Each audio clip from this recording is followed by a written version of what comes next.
Interpreters need higher quality sound than the ordinary listener.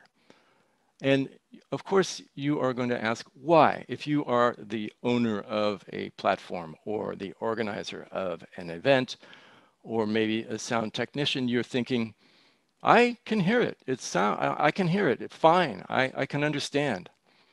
And I'm going to tell you why what sounds fine to other people is not good enough for interpreters. First, and I'm going back to this idea of ISO compliant. You need to have ISO compliant sound. These standards are the ones that interpreters need for simultaneous interpretation. So again, why? I'm going to put myself in your shoes. You're thinking, are these people spoiled or what? Well, I'm going to tell you about two categories, auditory and cognitive, where interpreters face um, special obstacles specific to what they are trying to do. The first one is auditory, and that is the fact that you must hear above your own voice because we are speaking and listening at the same time. And believe me, we are also listening to our own voice. So we have these two inputs, our own voice and whatever is coming through our headset. And we need particularly good quality to separate them out. Let me give you a little example. If let's say a speaker has raised the volume of her speech because she really wants to emphasize a point, and I am going to be interpreting that part of the speech, 7 or 8, 10 seconds later. And let's say that I decide, I don't have to do this, but I might decide I am also going to use higher volume to emphasize a point. And so I am starting to speak into my microphone at a higher volume to emphasize this point, but she's already moved on to the part where she wants to contrast with what she just said, what she said at high volume. So she's saying something very quietly. Now I have to hear that very quiet thing above my own voice, which has, in order to get the message across, has adopted a higher level of volume. So you can see how this interplay of two sound inputs is problematic, and we do need higher quality sound because of that. So that's the first reason. It has to do with the sound that we are getting. We are getting two sounds, sound feeds.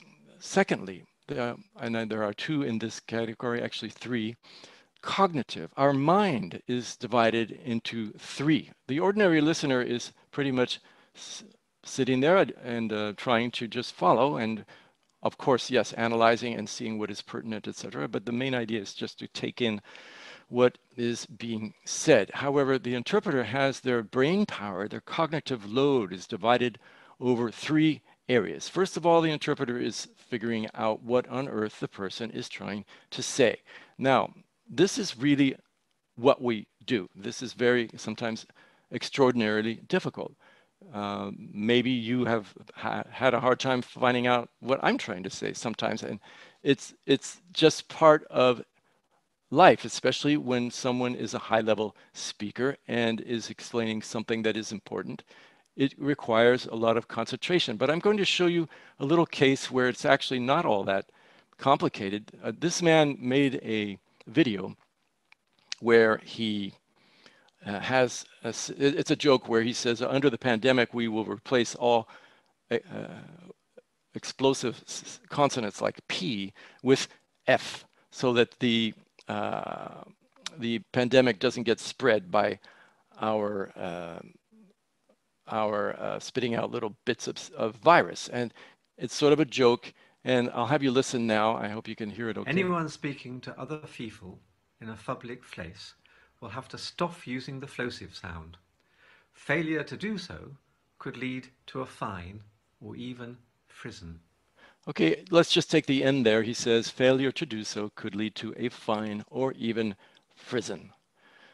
Well, all of us understand that it means prison. How do we understand that? Because we are thinking, we're dedicating some attention to that, figuring out what is going on. And when the sound is a little bit off, we dedicate more brain power to figuring out, okay, he said prison, but he means prison. Same thing here. Look at this, number 1. Let's say that somebody says, let's have lunch at 12:30 a.m.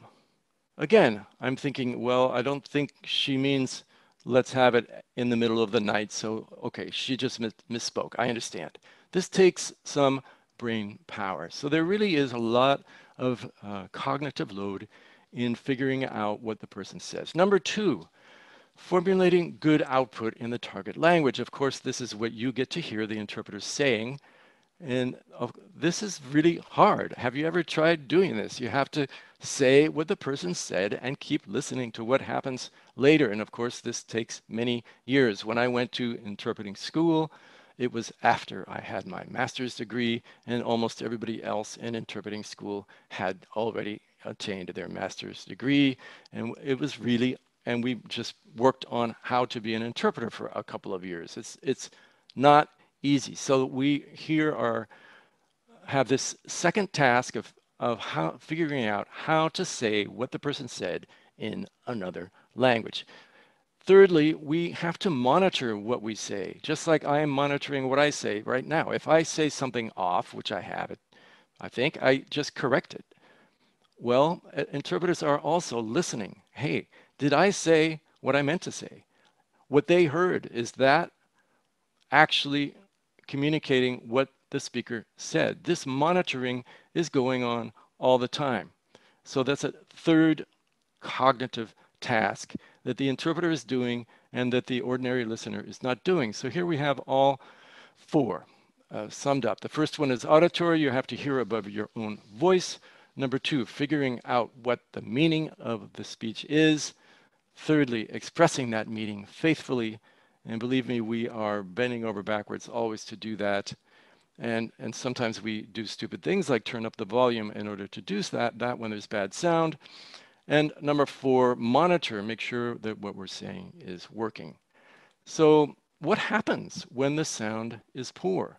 Well, you will get poor output from the interpreter. We will not be able, in spite of all of our efforts, to provide the best quality that we always like to provide. But I'm also going to dig in a little bit on this second point, acoustic shock and related health issues. These problems have become a bit of an epidemic during the pandemic because remote has tripled the rate of injury to interpreters while they work.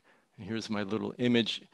I know an interpreter who said that she experienced an acoustic shock, and now she always has to ask her husband, are those actual bells ringing, or is it just ringing in my ears? That's pretty serious.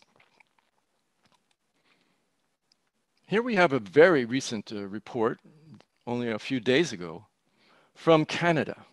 And you can use that QR code and take a look at it. But I've taken the care to pull out a few pieces. Since the pandemic started, have you been injured at work while doing remote simultaneous interpreting? Almost 3/4 say yes. Have you fully recovered from your injuries? Almost half say no. There's another piece of a statistic, which is something that I did not copy for you, but it says that the rate, and I said it earlier actually, the rate of injury has tripled ever since the March last year because of remote. You're probably asking why. Remember I said I would try to put myself in your shoes. Well, the reason that people, interpreters get injured is that there may be very loud noises coming out that are explosive. And sometimes the reason for this is that the interpreter cannot get good quality sound and does something that we should never do, but we may do in spite of that because we are trying so hard to deliver the message to you. They turn up the volume, and then a feedback comes or something, and that creates an injury.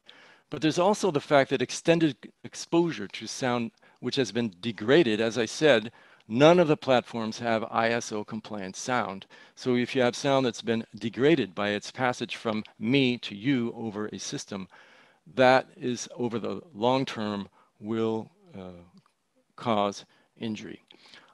There is a website that page that I created. You can see it here. It's called Save Your Ears, and that's the address, and there is the QR code. It's full of studies about this, and it includes the study I just showed you. So please help interpreters to provide accurate, faithful, and beautiful interpretation. This is what we love to do. But also help us to avoid pain, constantly ringing and hissing ears, headaches, loss of hearing, and some have even had loss of balance and things like that. And I can tell you that I have had a loss of hearing and I have ringing in my ears. Can't say that it was due to interpreting, but certainly it was a contributing factors. Speakers, when I said participants earlier, I meant anybody who's taking the microphone. Use a good headset with a good quality microphone. Use cable rather than Wi-Fi. Have a stable camera, not a phone that's shaking about. And make sure that you're in some place that is quiet. So far, I haven't had a dog or anybody run in here today. Why? Because I planned. I planned for that. Well, let's plan. Platforms, you need to up your game and give us ISO standards of sound.